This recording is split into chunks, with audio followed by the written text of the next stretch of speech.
지금부터 여러분은 인류 역사상 가장 위대한 이야기를 듣게 됩니다. 이것은 단순한 종교 이야기가 아닙니다.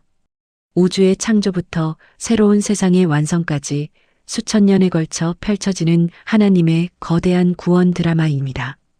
성경 66권, 1189장, 31,102절의 모든 말씀이 단 한 분을 향해 흘러갑니다. 그분의 이름은 예수 그리스도입니다. 지금 이 순간 여러분은 태초의 첫 숨결부터 영원한 새 하늘까지 한 시간 안에 경험하게 될 것입니다.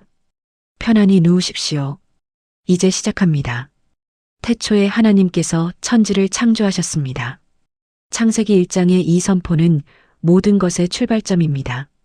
하나님께서 말씀하시되 빛이 있으라 하시니 빛이 있었고, 여섯째 날 하나님께서 당신의 형상을 따라 사람을 창조하셨습니다. 아담과 하와는 에덴 동산에서 하나님과 완벽한 교제를 누렸습니다. 그러나 뱀의 유혹에 넘어간 그들은 선악과를 먹었고 죄가 세상에 들어왔습니다. 이 순간부터 인류는 하나님과의 관계가 깨어졌고 에덴 동산에서 쫓겨났습니다. 그러나 창세기 3장 15절에서 하나님께서는 이미 구원의 약속을 주십니다. 여자의 후손이 뱀의 머리를 상하게 할 것이라는 최초의 복음입니다. 시간이 흐르면서 인류의 죄는 더욱 깊어졌습니다. 가인은 동생 아벨을 죽였고 세상은 폭력으로 가득 찼습니다. 하나님께서는 노아를 통해 심판과 구원을 동시에 보여주십니다. 대홍수로 세상을 심판하셨지만 방주를 통해 노아의 가족과 동물들을 구원하셨습니다. 홍수 이후 하나님께서는 무지개 언약을 주시며 다시는 물로 세상을 멸하지 않겠다고 약속하십니다. 바벨탑 사건 이후 인류는 여러 민족으로 흩어졌고 하나님께서는 새로운 방법으로 구원 계획을 진행하십니다. 아브라함을 부르신 것입니다. 창세기 12장에서 하나님께서는 아브라함에게 세 가지 약속을 주십니다. 첫째는 큰 민족을 이루게 하시겠다는 것이고, 둘째는 그의 이름을 창대하게 하시겠다는 것이며, 셋째는 그를 통해 땅의 모든 족속이 복을 받을 것이라는 약속입니다. 100세의 아브라함과 90세의 사라에게서 이삭이 태어납니다. 불가능해 보였던 약속이 이루어진 것입니다. 창세기 22장에서 하나님께서는 아브라함에게 독자 이삭을 번제로 드리라고 명령하십니다. 아브라함은 순종했고 하나님께서는 그의 믿음을 보시고 대신 순양을 준비해 주셨습니다. 이 사건은 훗날 하나님께서 독생자 예수님을 우리를 위해 내어주실 것을 예표합니다. 이삭의 아들 야곱은 형 에서를 속이고 장자권과 축복을 가로챘습니다. 도망가던 야곱은 베델에서 하늘로 이어진 사다리를 보는 꿈을 꾸었고 하나님께서 함께 하시겠다는 약속을 받습니다. 창세기 32장, 야복강에서 야곱이 하나님과 씨름하는 밤이 있었습니다. 이날 밤 야곱은 이스라엘이라는 새 이름을 받았습니다. 하나님과 겨루어 이겼다는 뜻입니다. 이제 그의 후손들은 이스라엘 민족이 됩니다. 야곱의 12아들 중 요셉은 아버지의 특별한 사랑을 받았습니다. 형들의 시기로 요셉은 애굽의 노예로 팔려갔지만 하나님께서는 그와 함께 하셨습니다. 보디발의 집에서도 감옥에서도 하나님께서 요셉과 함께 하시며 형통하게 하셨습니다. 마침내 요셉은 바로의 꿈을 해석하고 애굽의 총리가 됩니다. 7해 풍년과 7해 흉년을 준비한 요셉 덕분에 애굽은 기근을 이겨냅니다. 흉년이 들자 야곱의 가족들도 양식을 구하러 애굽에 왔고 요셉과 극적으로 재회합니다. 창세기 50장 20절에서 요셉은 말합니다. 당신들은 나를 해하려 하였으나 하나님께서는 그것을 선으로 바꾸사 많은 백성의 생명을 구원하게 하시려 하셨나니. 야곱의 가족 70명이 애굽에 정착하며 창세기는 끝납니다. 출애굽기는 극적인 구원의 이야기입니다. 세월이 흐르며 이스라엘 자손은 애굽에서 크게 번성했습니다. 새로운 바로는 이스라엘 백성을 두려워하며 그들을 노예로 삼았습니다. 400년 동안 이스라엘 백성은 심한 고역에 시달렸습니다. 그들의 신음소리가 하나님께 상달되었고 하나님께서는 아브라함과 이삭과 야곱에게 하신 언약을 기억하셨습니다. 이때 모세가 태어났습니다. 바로가 히브리 남자 아기들을 죽이라는 명령을 내렸지만 모세의 어머니는 석 달 동안 아기를 숨겼습니다. 더 이상 숨길 수 없게 되자 갈대 상자에 담아 나일강에 띄웠고 바로의 딸이 그를 발견해 양자로 삼았습니다. 모세는 애굽 왕궁에서 자랐지만 40세가 되었을 때 동족을 괴롭히는 애굽 사람을 죽이고 미디안 광야로 도망쳤습니다. 그곳에서 40년을 양치는 목자로 살았습니다. 80세가 된 모세에게 하나님께서 호렙산 떨기나무 불꽃 가운데 나타나셨습니다. 하나님께서는 자신을 스스로 계신 자라고 소개하시며 모세를 애굽으로 보내 이스라엘 백성을 인도해 내라고 명령하셨습니다.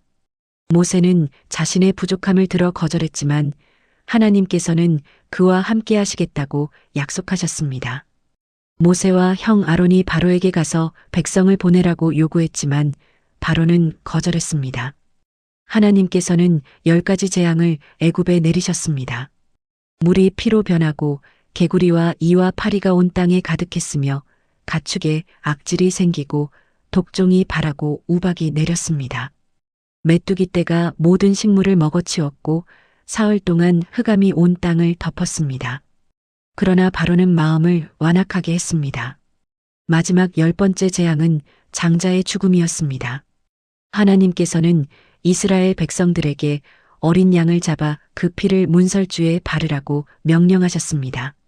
출애굽기 12장에서 하나님께서는 문설주에 피가 발린 집은 넘어가시겠다고 약속하셨습니다. 이것이 유월절의 시작입니다. 그날 밤 애굽의 모든 장자가 죽었고 바로는 드디어 이스라엘 백성을 보내주었습니다. 유월절 어린 양은 훗날 우리의 죄를 위해 죽으실 예수 그리스도를 가리킵니다. 이스라엘 백성이 홍해 앞에 이르렀을 때 마음을 바꾼 바로가 군대를 이끌고 추격해 왔습니다. 백성들은 두려워 떨었지만 모세는 말했습니다. 너희는 두려워하지 말고 가만히 서서 여호와께서 오늘 너희를 위하여 행하시는 구원을 보라. 하나님께서 홍해를 가르시자 이스라엘 백성은 마른 땅같이 바다를 건넜습니다. 애굽 군대가 뒤따라 들어왔지만 물이 다시 합쳐지며 그들은 모두 수장되었습니다. 광야에서 이스라엘 백성은 시내산에 이르렀습니다. 하나님께서 모세를 산 위로 부르시고 십계명을 주셨습니다. 출애굽기 20장에 기록된 십계명은 하나님과의 관계, 그리고 이웃과의 관계를 규정하는 근본법입니다. 하나님께서는 또한 성막을 짓는 방법을 자세히 알려주셨습니다. 성막은 하나님께서 백성 가운데 거하시는 곳입니다. 지성소, 성소, 뜰로 이루어진 성막의 모든 기구와 구조는 예수 그리스도를 예표합니다. 레위기는 거룩한 삶을 위한 하나님의 지침서입니다. 제사법과 정결법, 그리고 거룩한 생활을 위한 다양한 규례들이 담겨 있습니다. 레위기 1장부터 7장까지는 5가지 제사를 설명합니다. 번제, 소제, 화목제, 속죄제, 속건제입니다. 이 모든 제사는 완전한 제사장이신 예수님과 완전한 제물이신 예수님을 가리킵니다. 레위기 16장은 대속죄일에 관한 규정입니다. 1년에 한 번 대제사장만이 지성소에 들어가 백성들의 죄를 위해 속죄할 수 있었습니다. 2마리의 염소 중 하나는 제물로 드려지고 다른 하나는 아사셀 염소로 광야로 보내졌습니다. 이것은 우리의 죄를 짊어지고 십자가로 가신 예수님의 그림자입니다. 민수기는 광야 40년의 기록입니다. 시내산을 떠나 가나안을 향해 출발한 이스라엘 백성은 가데스 바네아에 이르렀습니다. 민수기 13장에서 모세는 12명의 정탐꾼을 가나안 땅에 보냈습니다. 40일로 돌아온 그들 중 10명은 부정적인 보고를 했습니다. 그 땅은 좋지만 거인들이 살고 있어 정복할 수 없다는 것이었습니다. 그러나 여호수아와 갈렙은 달랐습니다. 그들은 하나님께서 함께 하시면 능히 이길 수 있다고 믿었습니다. 백성들은 불평했고 애굽으로 돌아가자고 했습니다. 하나님께서는 진노하셨고 그 세대는 광야에서 죽을 것이라고 선언하셨습니다.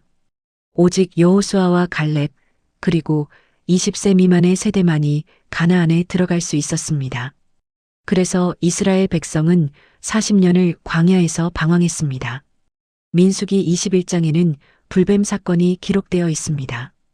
백성들이 또다시 하나님과 모세를 원망하자 하나님께서 불뱀들을 보내셨습니다. 많은 사람이 뱀에 물려 죽었습니다. 백성들이 회개하자 하나님께서는 모세에게 놋뱀을 만들어 장대 위에 달라고 하셨습니다. 뱀에 물린 자가 놋뱀을 쳐다보면 살게 됩니다. 요한복음 3장에서 예수님께서는 이것을 자신이 십자가에 들리는 것에 비유하셨습니다. 누구든지 십자가에 달리신 예수님을 믿으면 영생을 얻습니다. 신명기는 모세의 마지막 설교입니다. 가나안 땅을 목전에 둔 새로운 세대에게 모세는 하나님의 율법을 다시 가르쳤습니다. 신명기 6장 4절부터 5절은 쇠마라고 불리는 이스라엘의 가장 중요한 신앙 고백입니다. 들으라 이스라엘아 우리 하나님 여호와는 오직 유일한 여호와이시니 너는 마음을 다하고 뜻을 다하고 힘을 다하여 내 하나님 여호와를 사랑하라. 이것이 가장 큰 계명입니다. 신명기 30장에서는 선택을 촉구합니다. 생명과 복, 사망과 화를 내 앞에 두었으니 생명을 택하라는 것입니다. 모세는 120세에 느보산에 올라 가나안 땅을 바라보았습니다. 하나님께서는 그에게 약속의 땅을 보여주셨지만 들어가지는 못하게 하셨습니다. 모세는 거기서 죽었고 하나님께서 친히 그를 장사하셨습니다. 여호수아서는 약속의 땅 정복 이야기입니다. 모세의 뒤를 이어 여호수아가 이스라엘을 이끌었습니다. 여호수아 1장에서 하나님께서는 3번이나 강하고 담대하라고 명령하십니다. 이스라엘 백성이 요단강을 건널 때 하나님께서는 홍해를 가르셨던 것처럼 요단강 물을 멈추게 하셨습니다. 제사장들이 언약궤를 메고 요단강에 발을 들여놓자 강물이 멎고 백성들이 마른 땅같이 건넜습니다. 가나안의 첫 성은 여리고였습니다. 여호수아 6장에서 하나님께서는 독특한 전략을 주셨습니다. 7일 동안 성을 돌되 7째 날에는 7바퀴를 돌고 제사장들이 나팔을 불며 백성들이 함께 외치라는 것이었습니다. 그들이 순종했을 때 여리고 성벽이 무너졌습니다. 이것은 하나님께서 싸우시는 전쟁이었습니다. 여호수아는 가나안 땅을 정복하고 12지파에게 땅을 분배했습니다.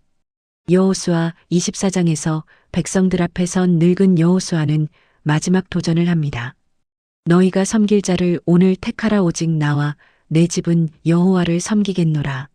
사사기는 어두운 시대입니다. 여호수아가 죽은 후 이스라엘에는 왕이 없었고 사람마다 자기 소견에 옳은 대로 행했습니다. 사사기는 반복되는 악순환을 보여줍니다. 이스라엘이 범죄하고 하나님께서 적의 손에 넘기시며 백성이 부르짖고 하나님께서 사사를 세워 구원하십니다. 하나님께서는 여러 사사를 세우셨습니다. 기드온, 삼손이 대표적입니다. 사사기 7장에서 기드온은 3만 2천 명의 군사로 시작했지만 하나님께서는 300명만 남기셨습니다. 많은 군사가 아니라 하나님 자신이 구원하신다는 것을 보여주셨습니다. 기드온의 300명은 횃불과 항아리와 나팔로 미디안 대군을 물리쳤습니다. 룻기는 사사시대의 어둠 속에서 빛나는 아름다운 사랑 이야기입니다. 이방 여인 룻이 시어머니 나오미를 따라 베들레헴으로 돌아옵니다. 룻기 1장 16절에서 룻은 고백합니다. 어머니께서 가시는 곳에 나도 가고 어머니의 백성이 나의 백성이 되고 어머니의 하나님이 나의 하나님이 되시리니. 보아스는 룻을 아내로 맞이했고 그들 사이에서 오벳이 태어났습니다. 오벳은 이새의 아버지가 되고 이새는 다윗의 아버지가 됩니다. 이방 여인 룻이 다윗 왕의 증조할머니가 되며 결국 예수 그리스도의 족보에 포함됩니다. 사무엘상은 왕정의 시작을 다룹니다. 한나는 아이가 없어 괴로워하며 실로 성전에서 통곡하며 기도했습니다. 하나님께서 그 기도를 들으시고 사무엘을 주셨습니다. 한나는 약속대로 사무엘을 제사장 엘리에게 데려가 하나님을 섬기게 했습니다. 어린 사무엘은 성전에서 자랐고 어느 날 밤 하나님께서 사무엘을 부르셨습니다. 사무엘상 3장에서 3번이나 하나님께서 부르셨지만 사무엘은 엘리가 부르는 줄 알았습니다. 엘리가 하나님께서 부르시는 것임을 깨닫고 대답하는 법을 가르쳐 주었습니다. 여호와여 말씀하옵소서, 주의 종이 듣겠나이다. 사무엘은 이스라엘의 마지막 사사가 되었습니다. 백성들이 왕을 요구했을 때 사무엘은 마음이 상했습니다. 사무엘상 8장에서 하나님께서는 백성들이 하나님을 버린 것이라고 말씀하셨습니다. 그러나 하나님께서는 그들의 요구를 들어주시기로 하셨습니다. 사울이 첫 번째 왕으로 선택되었습니다. 처음에는 겸손했지만 점차 교만해지고 하나님의 명령에 불순종했습니다. 사무엘상 15장에서 사울은 아말렉을 진멸하라는 하나님의 명령을 어겼습니다. 사무엘은 말했습니다. 순종이 제사보다 낫고 듣는 것이 순양의 기름보다 나으니. 하나님께서는 사울을 버리시고 다윗을 선택하셨습니다. 사무엘상 16장에서 사무엘이 이새의 집에 갔을 때 7 아들을 보았지만 하나님께서는 다 거절하셨습니다. 막내 다윗이 양을 치고 있었는데 그를 데려오자 하나님께서 말씀하셨습니다. 이가 그니라. 사람은 외모를 보거니와 나 여호와는 중심을 보느니라. 블레셋의 거인 골리앗이 이스라엘을 조롱했습니다. 사무엘상 17장에서 40일 동안 아무도 나서지 못했지만 목동 소년 다윗이 나섰습니다. 다윗은 물맷돌 하나로 골리앗을 쓰러뜨렸습니다. 전쟁은 여호와께 속한 것이라 여호와께서 너희를 우리 손에 넘기시리라. 다윗의 승리 후 사울은 질투에 사로잡혔습니다. 사울은 다윗을 죽이려 했고 다윗은 도망자 신세가 되었습니다. 그러나 하나님께서는 다윗을 지키셨습니다. 사무엘상 24장과 26장에서 다윗에게는 2번이나 사울을 죽일 기회가 있었습니다. 그러나 다윗은 손을 대지 않았습니다. 사울이 여호와의 기름 부음 받은 자이기 때문입니다. 결국 사무엘상 31장에서 사울과 요나단은 블레셋과의 전쟁에서 전사합니다. 사무엘하는 다윗 왕조의 이야기입니다. 다윗은 먼저 유다의 왕이 되었고 7년 6개월 후 온 이스라엘의 왕이 되었습니다. 사무엘하 5장에서 다윗은 여부스를 정복하고 이름을 다윗성으로 바꾸었습니다. 이곳이 예루살렘입니다. 다윗은 법궤를 예루살렘으로 가져왔습니다. 사무엘하 7장은 성경 전체에서 가장 중요한 장 중 하나입니다. 다윗이 하나님을 위해 성전을 짓겠다고 했을 때 하나님께서는 오히려 다윗을 위해 집을 세우시겠다고 약속하셨습니다. 내 왕위가 영원히 견고하리라. 이것이 다윗 언약입니다. 다윗의 자손 중에서 영원한 왕이 나올 것입니다. 그 왕이 바로 예수 그리스도이십니다. 열왕기상은 솔로몬의 영광과 왕국의 분열을 다룹니다. 열왕기상 3장에서 젊은 솔로몬에게 하나님께서 무엇을 원하느냐고 물으셨습니다. 솔로몬은 재물이나 장수나 원수의 생명을 구하지 않고 지혜를 구했습니다. 하나님께서 기뻐하시며 지혜와 함께 구하지 않은 부와 영광도 주셨습니다. 솔로몬은 하나님의 성전을 지었습니다. 열왕기상 8장 성전 봉헌식에서 하나님의 영광이 가득 차서 제사장들이 서 있지 못했습니다. 그러나 열왕기상 11장에서 솔로몬의 타락이 시작됩니다. 700명의 왕비와 300명의 첩을 두었고 그들이 그의 마음을 돌려 다른 신을 섬기게 했습니다. 솔로몬이 죽은 후 아들 르호보암이 왕이 되었습니다. 열왕기상 12장에서 르호보암은 백성의 짐을 더 무겁게 하겠다고 했습니다. 북쪽의 10지파가 반역하여 여로보암을 왕으로 세웠습니다. 이렇게 이스라엘이 둘로 나뉘었습니다. 남쪽의 유다 왕국과 북쪽의 이스라엘 왕국입니다. 이때 위대한 선지자 엘리야가 나타났습니다. 열왕기상 17장에서 엘리야가 3년 6개월 동안 비가 오지 않을 것이라고 선포했습니다. 열왕기상 18장은 갈멜산 대결입니다. 엘리야가 바알 선지자 450명에게 도전했습니다. 바알 선지자들이 아침부터 저녁까지 부르짖었지만 아무 응답이 없었습니다. 엘리야가 기도하자 즉시 불이 내려와 재물과 나무와 돌과 흙을 태우고 도랑의 물까지 하찼습니다. 백성들이 엎드려 여호와 그가 하나님이시로다라고 외쳤습니다. 세월이 흘러 열왕기하 17장에서 결국 아수르가 북이스라엘을 멸망시켰습니다. 기원전 722년입니다. 유다 왕국도 기원전 586년 바벨론에 의해 멸망했습니다. 열왕기하 25장에서 바벨론의 느부갓네살이 예루살렘을 포위하고 성전을 불태웠습니다. 백성들은 바벨론으로 끌려갔습니다. 다윗의 왕자는 비었고 약속의 땅은 황폐해졌습니다. 역대상과 역대하는 사무엘서와 열왕기서의 내용을 제사장의 관점에서 다시 기록합니다. 역대상 17장은 다윗 언약을 다시 강조합니다. 다윗이 성전을 짓고 싶어 했을 때 하나님께서는 다윗의 자손이 성전을 지을 것이며 다윗의 왕조가 영원할 것이라고 약속하셨습니다. 역대하는 솔로몬의 성전 건축과 왕국의 역사를 다룹니다. 역대하 7장 14절에서 하나님께서는 유명한 말씀을 주셨습니다. 내 이름으로 일컫는 내 백성이 그들의 악한 길에서 떠나 스스로 낮추고 기도하며 내 얼굴을 찾으면 내가 하늘에서 듣고 그들의 죄를 사하고 그들의 땅을 고칠지라. 에스라서는 바벨론 포로에서 돌아온 이야기입니다.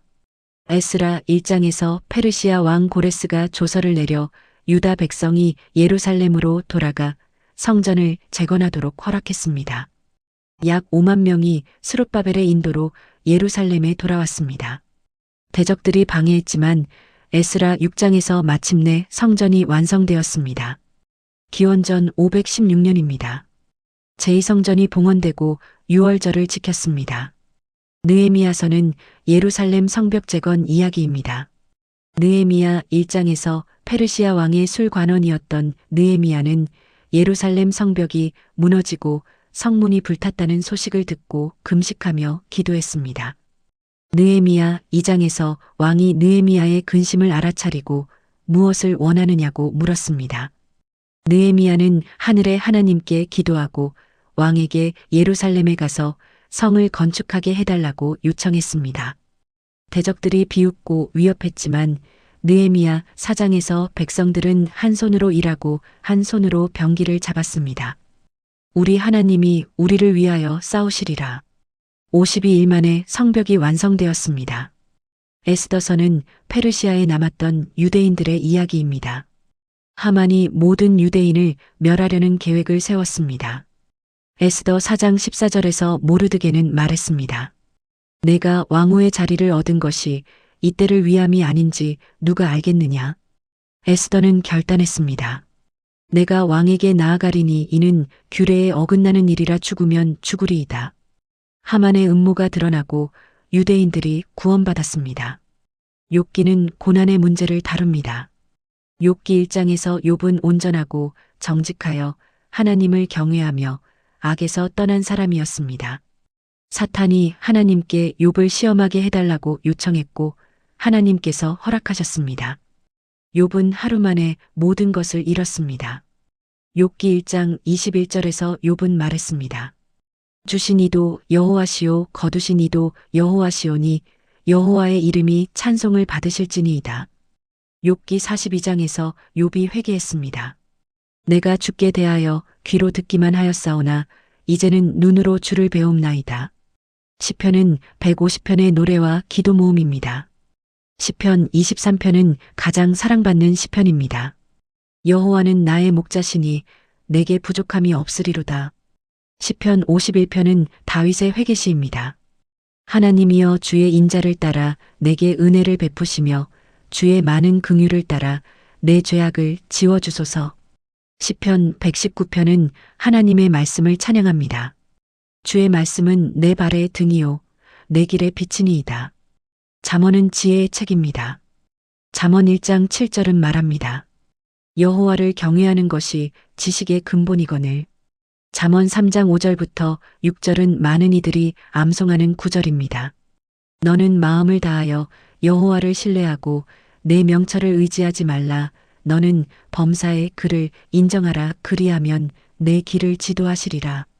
전도서는 솔로몬이 늙어서 쓴 책으로 인생의 의미를 탐구합니다. 전도서 12장 13절부터 14절에서 결론을 내립니다. 일의 결국을 다 들었으니 하나님을 경외하고 그의 명령들을 지킬지어다. 이것이 모든 사람의 본분이니라. 아가서는 사랑의 노래입니다. 많은 학자들은 아가서를 그리스도와 교회의 사랑을 예표하는 것으로 해석합니다. 이사야서는 예언서 중 가장 위대한 책입니다.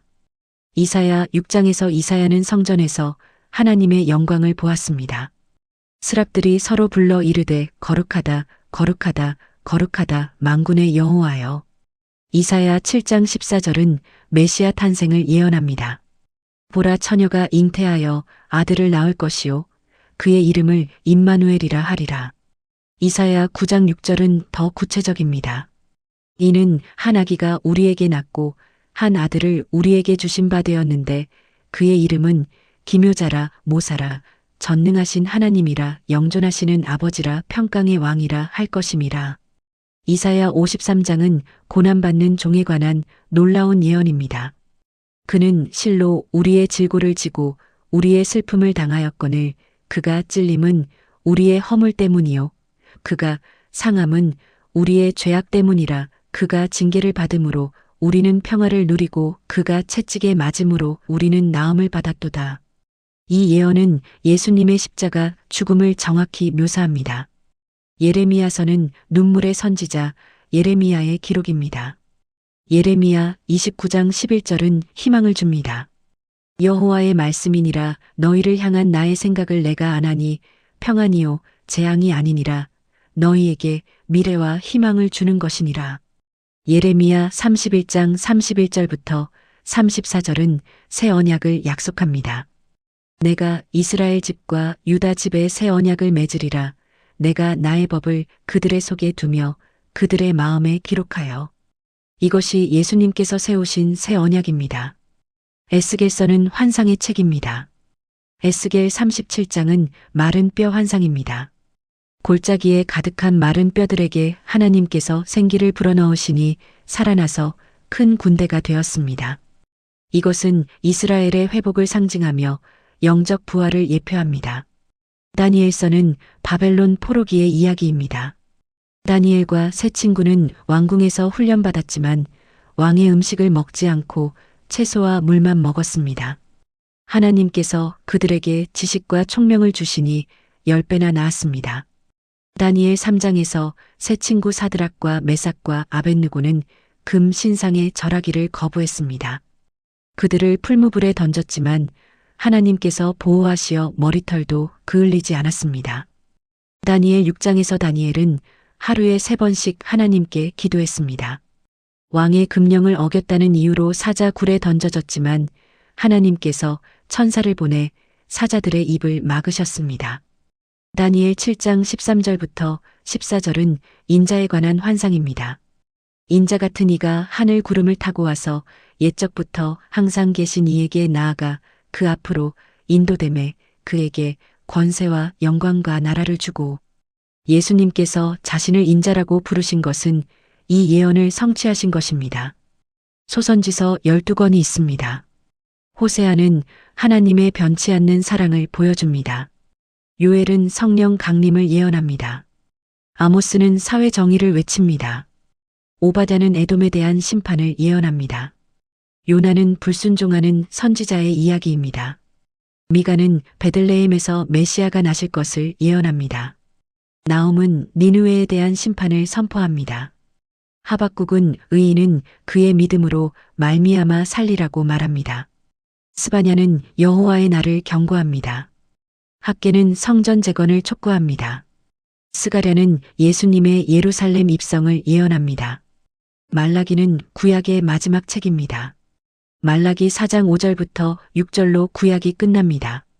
보라, 여호와의 크고 두려운 날이 이르기 전에 내가 선지자 엘리야를 너희에게 보내리니. 구약과 신약 사이에는 400년의 침묵기가 있었습니다. 선지자의 음성이 그쳤고 백성들은 메시아를 기다렸습니다. 그리고 마침내 그분이 오셨습니다. 마태복음은 예수님이 약속된 메시아임을 유대인들에게 증명합니다. 마태복음 1장은 아브라함부터 예수님까지의 족보로 시작합니다. 아브라함과 다윗의 자손 예수 그리스도의 계보라. 마태복음 1장 18절부터 25절은 예수님의 탄생을 기록합니다. 동정녀 마리아가 성령으로 잉태하여 아들을 낳을 것이요 그의 이름을 예수라 하리니 이는 그가 자기 백성을 그들의 죄에서 구원할 자이심이라. 마태복음 2장에서 동방 박사들이 별을 따라 베들레헴에 와서 아기 예수께 경배했습니다.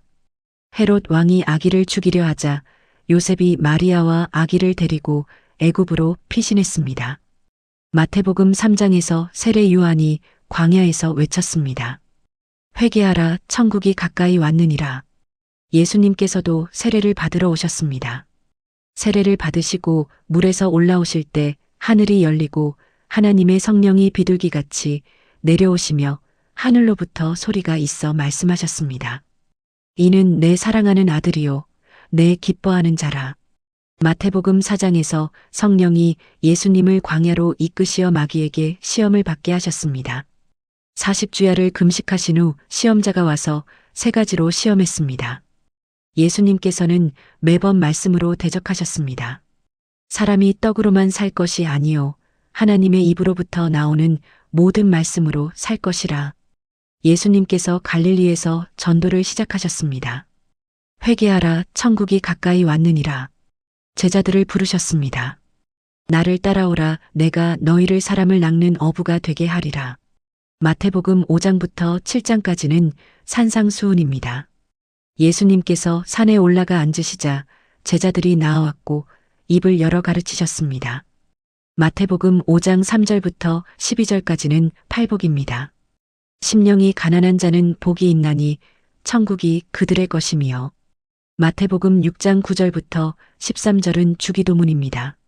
하늘에 계신 우리 아버지여, 이름이 거룩히 여김을 받으시오며 나라가 임하시오며 뜻이 하늘에서 이루어진 것 같이 땅에서도 이루어지이다. 마태복음 6장 33절은 말합니다.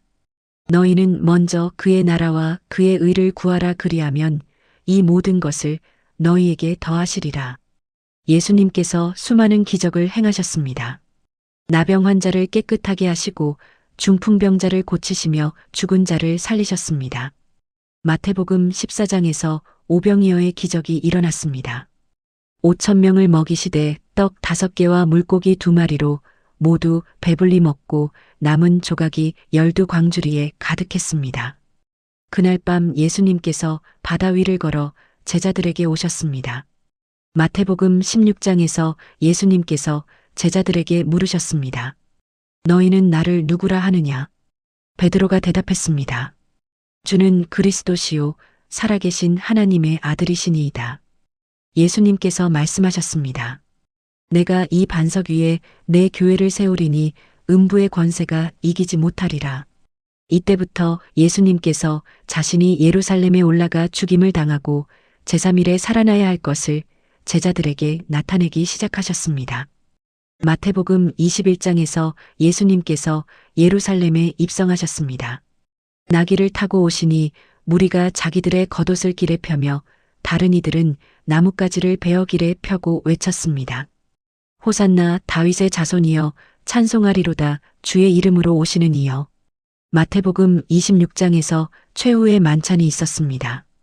예수님께서 떡을 가지사 축복하시고 떼어 제자들에게 주시며 이르시되 받아서 먹으라, 이것은 내 몸이니라 하시고 또 잔을 가지사 감사 기도하시고 그들에게 주시며 이르시되 너희가 다 이것을 마시라, 이것은 죄사함을 얻게 하려고 많은 사람을 위하여 흘리는 나의 피 곧 언약의 피니라.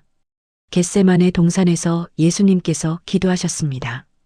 내 아버지여, 만일 할만하시거든 이 잔을 내게서 지나가게 하옵소서. 그러나 나의 원대로 마시옵고 아버지의 원대로 하옵소서. 유다가 예수님을 배신하고 무리가 와서 예수님을 잡아갔습니다.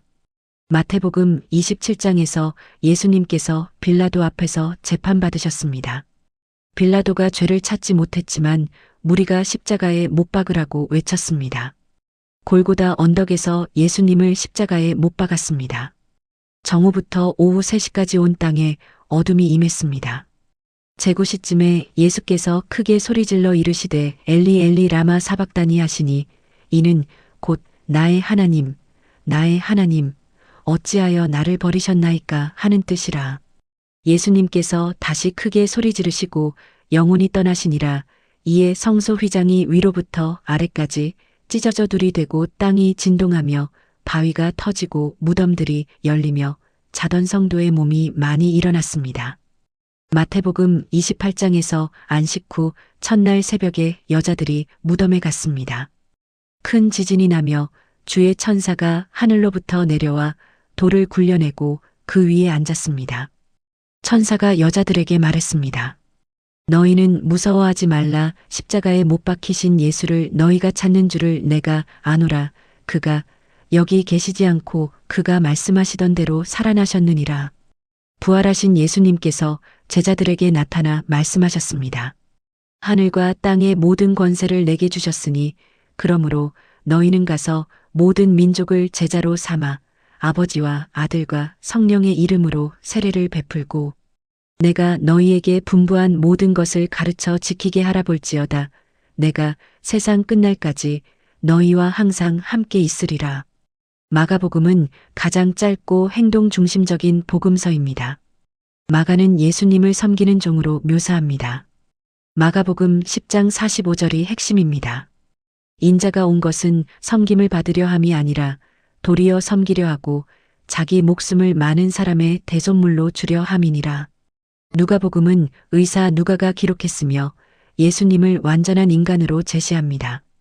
누가복음 15장은 3가지 잃어버린 것의 비유입니다.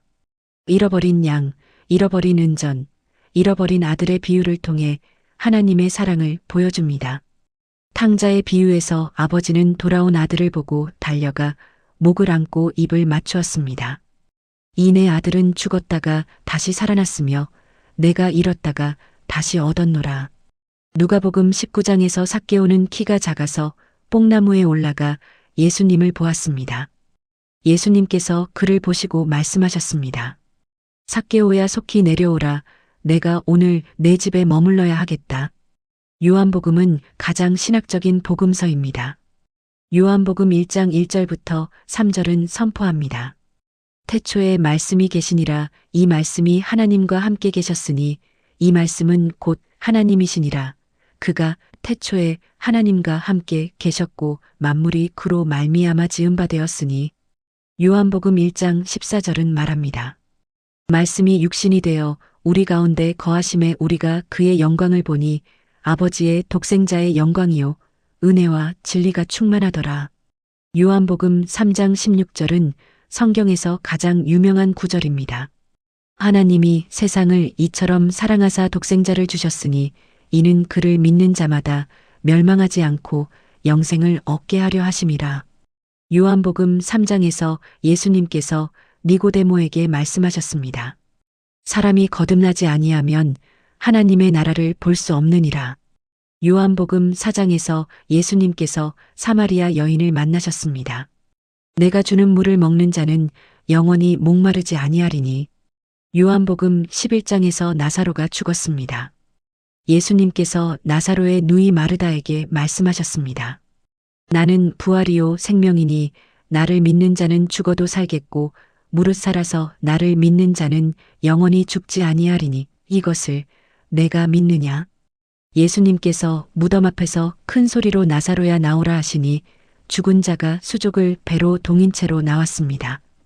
요한복음 14장 6절에서 예수님께서 말씀하셨습니다. 내가 곧 길이요 진리요 생명이니 나로 말미암지 않고는 아버지께로 올 자가 없느니라. 요한복음 15장에서 예수님께서 말씀하셨습니다. 나는 포도나무요 너희는 가지라. 그가 내 안에 내가 그 안에 거하면 사람이 열매를 많이 맺나니 나를 떠나서는 너희가 아무것도 할 수 없음이라. 사도행전은 초대 교회의 역사를 기록합니다. 사도행전 1장에서 부활하신 예수님께서 40일 동안 제자들에게 나타나시고 하나님 나라의 일을 말씀하셨습니다. 승천하시기 전에 약속하셨습니다. 오직 성령이 너희에게 임하시면 너희가 권능을 받고 예루살렘과 온 유대와 사마리아와 땅 끝까지 이르러 내 증인이 되리라. 그들이 보는데 그가 올려져 가시니 구름이 그를 가리어 보이지 않게 하였습니다. 사도행전 2장에서 오순절 성령 강림 사건이 일어났습니다.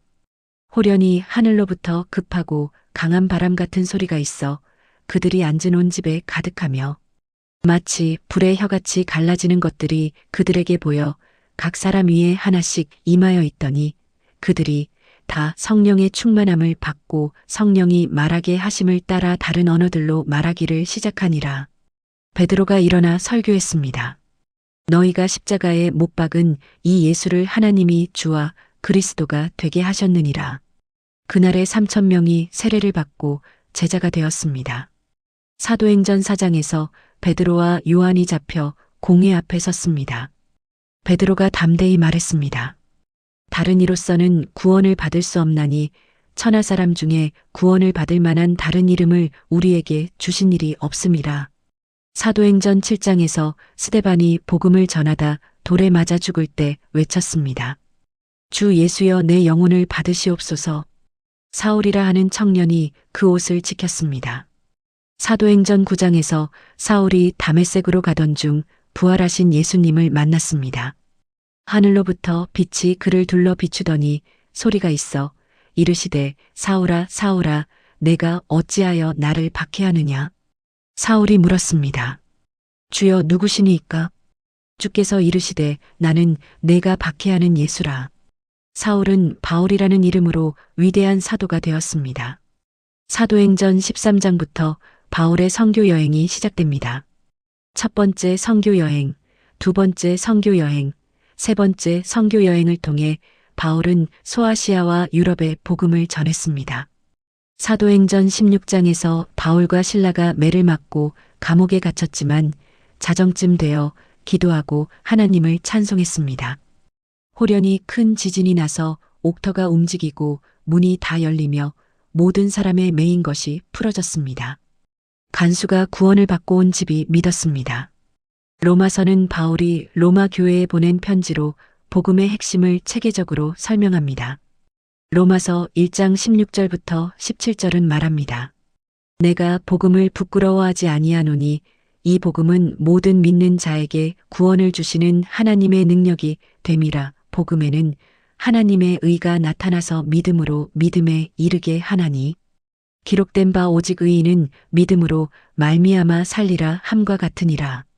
로마서 3장 23절부터 24절은 선포합니다. 모든 사람이 죄를 범하였음에 하나님의 영광에 이르지 못하더니 그리스도 예수 안에 있는 속량으로 말미암아 하나님의 은혜로 감없이 의롭다 하심을 얻은 자 되었느니라. 로마서 5장 8절은 말합니다.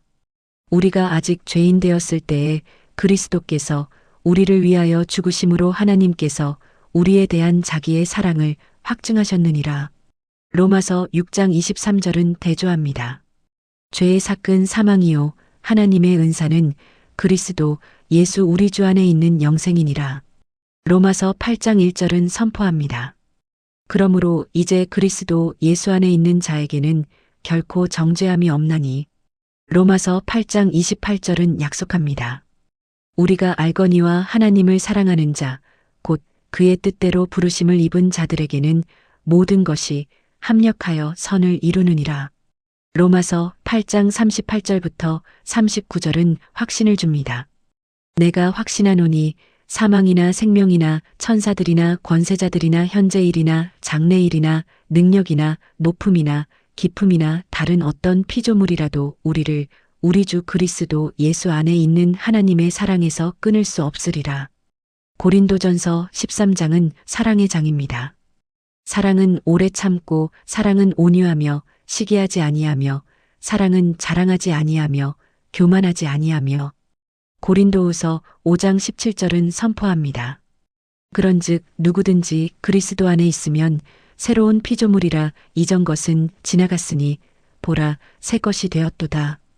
갈라디아서 2장 20절은 고백합니다.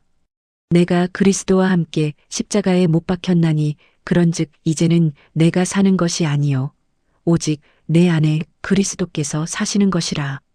갈라디아서 5장 22절부터 23절은 성령의 열매를 나열합니다. 오직 성령의 열매는 사랑과 희락과 화평과 오래 참음과 자비와 양선과 충성과 온유와 절제니. 에베소서 2장 8절부터 9절은 선포합니다.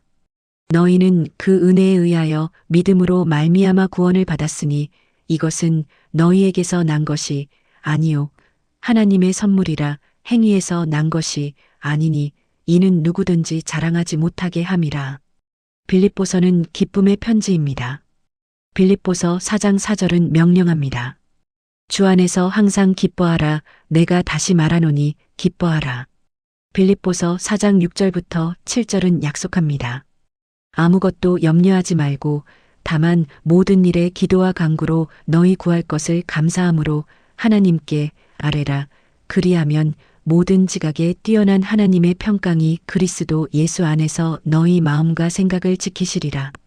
빌립보서 4장 13절은 선포합니다. 내게 능력 주시는 자 안에서 내가 모든 것을 할 수 있느니라. 데살로니가전서 5장 16절부터 18절은 명령합니다. 항상 기뻐하라 쉬지 말고 기도하라 범사에 감사하라. 이것이 그리스도 예수 안에서 너희를 향하신 하나님의 뜻이니라. 디모데후서 3장 16절부터 17절은 성경에 관해 말합니다. 모든 성경은 하나님의 감동으로 된 것으로 교훈과 책망과 바르게 함과 의로 교육하기에 유익하니. 히브리서는 예수님이 구약의 모든 것보다 우월하심을 보여줍니다. 히브리서 11장은 믿음의 장입니다. 믿음은 바라는 것들의 실상이요 보이지 않는 것들의 증거니. 히브리서 12장 1절부터 2절은 권면합니다. 이러므로 우리에게 구름같이 둘러싼 허다한 증인들이 있으니 모든 무거운 것과 얽매이기 쉬운 죄를 벗어버리고 인내로써 우리 앞에 당한 경주를 하며 믿음의 주요 또 온전하게 하시는 이인 예수를 바라보자. 야고보서는 행함 있는 믿음을 강조합니다. 야고보서 2장 26절은 말합니다. 영혼 없는 몸이 죽은 것 같이 행함이 없는 믿음은 죽은 것이니라. 베드로전서 5장 7절은 권면합니다. 너희 염려를 다 주께 맡기라. 이는 그가 너희를 돌보심이라. 요한일서는 사랑을 강조합니다. 요한일서 1장 9절은 약속합니다. 만일 우리가 우리 죄를 자백하면 그는 미쁘시고 의로우사 우리 죄를 사하시며 우리를 모든 불의에서 깨끗하게 하실 것이요. 요한일서 4장 8절은 선포합니다. 사랑하지 아니하는 자는 하나님을 알지 못하나니 이는 하나님은 사랑이심이라. 요한계시록은 성경의 마지막 책으로 예수 그리스도의 계시입니다. 요한계시록 1장에서 부활하신 예수님께서 요한에게 나타나셨습니다. 나는 알파와 오메가라. 이제도 있고 전에도 있었고 장차 올 자요 전능한 자라. 요한계시록 21장에서 새 하늘과 새 땅이 나타납니다. 또 내가 새 하늘과 새 땅을 보니 처음 하늘과 처음 땅이 없어졌고 바다도 다시 있지 않더라. 또 내가 보매 거룩한 성새 예루살렘이 하나님께로부터 하늘에서 내려오니 그 준비한 것이 신부가 남편을 위하여 단장한 것 같더라. 내가 들으니 보좌에서 큰 음성이 나서 이르되 보라 하나님의 장막이 사람들과 함께 있음에 하나님이 그들과 함께 계시리니 그들은 하나님의 백성이 되고 하나님은 친히 그들과 함께 계셔서 모든 눈물을 그 눈에서 닦아주시니 다시는 사망이 없고 애통하는 것이나 곡하는 것이나 아픈 것이 다시 있지 아니하리니 처음 것들이 다 지나갔음이로라. 요한계시록 22장 12절부터 13절에서 예수님께서 말씀하십니다. 보라 내가 속히 오리니 내가 줄 상이 내게 있어 각 사람에게 그가 행한 대로 갚아 주리라. 나는 알파와 오메가요 처음과 마지막이요 시작과 마침이라. 요한계시록 22장 17절은 초대합니다. 성령과 신부가 말씀하시기를 오라 하시는도다. 듣는 자도 오라 할 것이요 목마른 자도 올 것이요 또 원하는 자는 값없이 생명수를 받으라 하시더라. 요한계시록 22장 20절에서 이것들을 증언하신 이가 이르시되 내가 진실로 속히 오리라 하시거늘 아멘. 주 예수여 오시옵소서. 요한계시록 22장 21절로 성경이 끝납니다. 주 예수의 은혜가 모든 자들에게 있을지어다. 아멘. 창세기에서 요한계시록까지 성경 66권의 여정을 함께 걸으셨습니다. 이 모든 책은 하나의 이야기를 담고 있습니다. 타락한 인류를 향한 하나님의 구원 계획입니다. 그 중심에는 예수 그리스도께서 계십니다. 구약은 오실 메시아를 예언하고 신약은 오신 메시아를 선포합니다. 창세기의 여자의 후손 약속부터 요한계시록의 어린 양까지 모든 것이 예수님을 가리킵니다. 이 성경 전체의 이야기는 여러분의 이야기이기도 합니다. 하나님께서는 여러분을 사랑하십니다. 예수 그리스도께서 십자가에서 여러분의 죄를 위해 죽으시고 3일 만에 부활하셨습니다. 누구든지 예수님을 믿으면 구원을 받고 영생을 얻습니다. 이것이 성경 66권이 전하는 복된 소식입니다. 이 말씀이 여러분의 삶에 빛이 되고 위로가 되기를 바랍니다. 매일 밤 이 말씀과 함께 주무시며 하나님의 평안을 누리시기 바랍니다.